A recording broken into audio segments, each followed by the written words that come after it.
Good morning, सुप्रभात, केम छो, सलाम। उम्मीद है आप सब लोग बेहतर होंगे, अपना ध्यान रख रहे होंगे। आपको पता है क्या कि इशिता, गरिमा और उमा कौन है?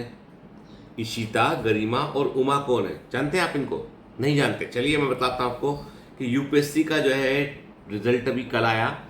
यूपीएससी में टॉप किया है इशिता ने, सेकंड रैंक पर है गरिमा, थर्ड रैंक पर है उमा। ठीक है, Ishita Kishore first rank, Garima Lohiya second rank, Uma Harathi third rank. तीनों रैंक है ना। यूपीएससी का एग्जाम जो है वो टफेस्ट एग्जाम में से एक है। मतलब यूपीएससी में कितनी वैकेंसी थी इस बार? 933। 933 वैकेंसी के लिए लोगों को सिलेक्ट किया गया पूरे ऑल ओवर इंडिया में से।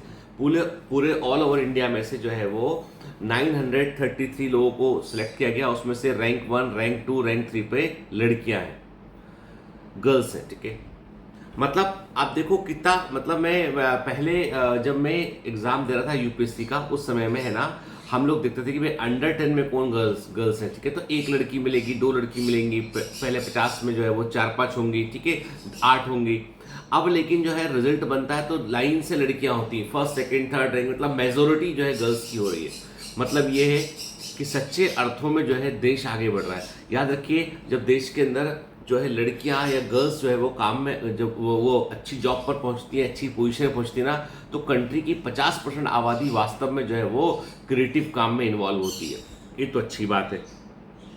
यूपीएससी का एग्जाम जो है वो इंडिया के टफेस्ट एग्जाम में से एक है। और यूपीएससी एग्जाम जो है वो उसमें प्रीलिम्स होता है, मेंस होता है और इंटरव्यू होता है। प्रीलिम्स चेक करता है कि आपको कितना फैक्चुअल नॉलेज है। प्रीलिम्स चेक करता है कितना तुमको फैक्चुअल नॉलेज है, कितने फैक्ट तुम्हारे दिमाग में है, कितना तुम वास्ट पढ़ सकते हो। कहते हैं कि प्रीलिम्स क्या होता है? प्रीलिम्स ऐसा होता है, सागर के समान, महासागर के समान होता है, जिसकी डेप्थ होती है 1 इंच। मतलब एक बड़ा महासागर जिसकी डेप्थ होती है 1 इंच, वो होता है प्रीलिम्स। प्रीलिम्स के बाद जब आप मेंस के एग्जाम में जाते हैं तो वो होता है कुएं के समान। लोग कहते हैं मेंस का एग्जाम यूपीएससी कुएं के समान। यानी जो क्वेश्चन का आप आंसर लिख रहे हो, वो क्वेश्चन के बारे में आपको अच्छे से डीप नॉलेज होना जरूरी है। आपको जो मेंस का एग्जाम होता है, उस एग्जाम में आपका थ्योरेटिकली लिखवाया जाता है आपसे, ताकि आपके थॉट प्रोसेस को आप वो समझ सके। एग्जामिनर केवल आपके आंसर को चेक नहीं करता है, एग्जामिनर आपके सोचने के तरीके को चेक करता है। एग्जामिनर आपके विचारों को प्रस्तुत करने के तरीके को चेक करता है। तो वहां पर लोगों को लगता है कि यूपीएससी मेंस के एग्जाम में नंबर जो है वो इस बात का मिलता है कि हमसे पूछा गया एक चीज, हमने उसका आंसर चिपका के आगे वैसा का वैसा, जैसा किताब में लिखा है वैसे रट के चिपका के आगे आंसर। नंबर अच्छा नहीं मिलेगा, एवरेज मार्क्स मिलेंगे या बिलो एवरेज मार्क्स मिलेंगे। लेकिन जब आप अपने आसपास की चीजों को कनेक्ट करके आप जो है वो कंटेम्प्रेरी आंसर लिखेंगे आप, जैसे कि कोई भी न्यूज, लोग कहते हैं ना कि यूपीएससी निकालना है तो न्यूज़पेपर का एडिटोरियल पढ़ना चाहिए। क्या पढ़ना चाहिए?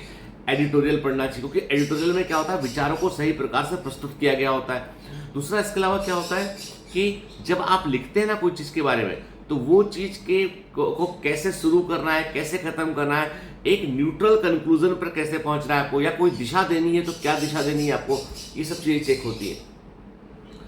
मुझे अच्छे से ध्यान है कि जब हम लोग यूपीएससी एग्जाम दे रहे थे, तब हमारे कई प्रोफेसर जो टीचर्स थे, जो दिल्ली में थे, है ना, तो मैंने एक आपको बताया था कि मैंने मानव विज्ञान सब्जेक्ट लिया था। तो वो यही बोलते थे कि तुम हमेशा जब भी आंसर लिखो ना, तो आंसर को तुम ये सोच के लिखो कि तुम किसी न्यूज़पेपर के एडिटर हो। तुम किसी न्यूज़पेपर का एडिटर हो और तुमको बैलेंस रिव्यू देना है।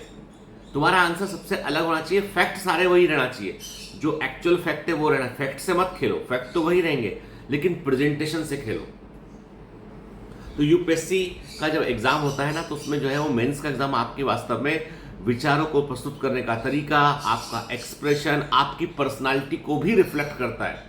तो जो मेंस का आंसर चेक होता है ना, तो उसमें ये है वो मार्क्स जो मिलते हैं ना, उसमें इन चीजों को शामिल करते हैं कि how is the way of the presentation. ठीक है, तो एग्जामिनर जो है उस बात को दिमाग में रख के चेकिंग करता है। जब यूपीएससी का इंटरव्यू होता है, तब आपकी पर्सनालिटी को गेस करते हैं। कई लोग जो यूपीएससी में टॉप रैंक पे, आप देखो भारतीय के कई बैचमेट हैं जो अच्छी रैंक पे भी निकले हैं, कई उसके जूनियर भी आते हैं जो बेहतरीन रैंक वाले हैं, पहले 50 के अंदर भी हैं। ठीक है, आईएएस है, कोई आईपीएस है, तो कोई आईआरएस है।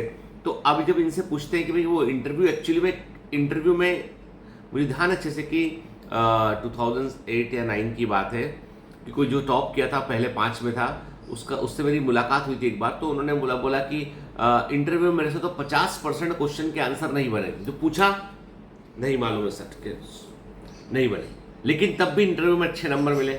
मतलब इंटरव्यू फैक्ट पर बेस्ड नहीं होता कि आपको, वो आपकी पर्सनालिटी को गेस करने के लिए होता है। आपसे कई बार ऐसे प्रश्न पूछते हैं जहां पर आपको शायद आंसर ना मिले, तो आपका बॉडी डिस्पोजिशन चेक किया जाता है, आपके बोलने का तरीका चेक किया जाता है, आपकी कॉन्फिडेंस का लेवल चेक किया जाता है। ठीक है, तो मतलब ये कि ऐसा है कि यूपीएससी एग्जाम जो होता है ना, सबसे मतलब ओवरऑल 360 डिग्री पूरा चेक करता है आपको। आपके नॉलेज को प्रीलिम से चेक किया, आपके विचारों को प्रस्तुत करने के तरीके को मेंस से चेक किया, और आपके जो है वो पर्सनालिटी को इंटरव्यू से चेक किया, उसके बाद रिजल्ट आता है। अब ये 933 लोग जो टॉप किए ना, अब पता है ये पूरा ऑल ओवर इंडिया से तमाम आईआईटी, तमाम एमबीबीएस कॉलेजेस, मेडिकल कॉलेजेस, तमाम टॉप के कॉमर्स कॉलेज, टॉप के आर्ट्स कॉलेज, टॉप के एमबीए कॉलेज, सारे कॉलेज जुड़ लो टॉप के, वहां से सारे बच्चे, अधिकांश बच्चे कॉम्पीट करते हैं यूपीएससी के लिए। आज भी हमारे देश में जो है वो सिंपल सी बात है, लोग कहते हैं ना कि जिंदगी में यदि पावरफुल बनना है, ताकतवर बनना है, कुछ बदलने वाला बनना है, तो पीएम बन जाओ, सीएम बन जाओ, या डीएम बन जाओ। क्या बन जाओ? पीएम, सीएम या डीएम। भाई डीएम होता है, पूरा जिला उसके हाथ में होता है। आज भी आईपीएस अफसर होता है। यूपीएससी के द्वारा हर एक सर्विस जो यूपीएससी के थ्रू होती है वो बहुत पावरफुल सर्विस में से एक होती है, जहां पे काम करने का बड़ा अधिकार मिलता है आपको। मुझे ध्यान अच्छे से कि जब 23-24 ईयर की एज में भारती सिलेक्ट हुई थी, तो मैं जब ऑफिस गया इसके पहले देखा मैंने, अरे इतना बड़ा स्टाफ तुम्हारे अंडर काम करता है, बाकायदा गाड़ी मिली होती है आपको, गाड़ी, ड्राइवर, घर, सब कुछ आपको सरकार प्रोवाइड करती है। मान सम्मान, बड़े बड़े बिजनेसमैन, बड़े बड़े लोग जो है आपको पूरे सम्मान से, रिस्पेक्टफुली आपसे बात करते हैं। आप जो है समाज के एक क्रीम एरी, सबसे बेहतर व्यक्तियों में शामिल होते हैं। अब लोगों के दिमाग में सब ये अधिकारी ये करते हैं, अब देखो वो एक इंडिविजुअल अप्रोच है। सरकार ने तो एक पद बना के दिया व्यवस्था को बनाए रखने के लिए, तो यूपीएससी के एग्जाम जो है वो लड्डू नहीं होते, उसके लिए आपको तैयारी लगातार करनी होती है। अब कई लोगों को लगता है जैसे अपन नीट के लिए पढ़ रहे हैं, पढ़ते पढ़ते एक साल में, नहीं, आपको ओवरऑल डेवलपमेंट करना पड़ेगा। यूपीएससी के एग्जाम के लिए भी क्लास 6 से लेके क्लास 12 तक की एनसीईआरटी पढ़नी होती है।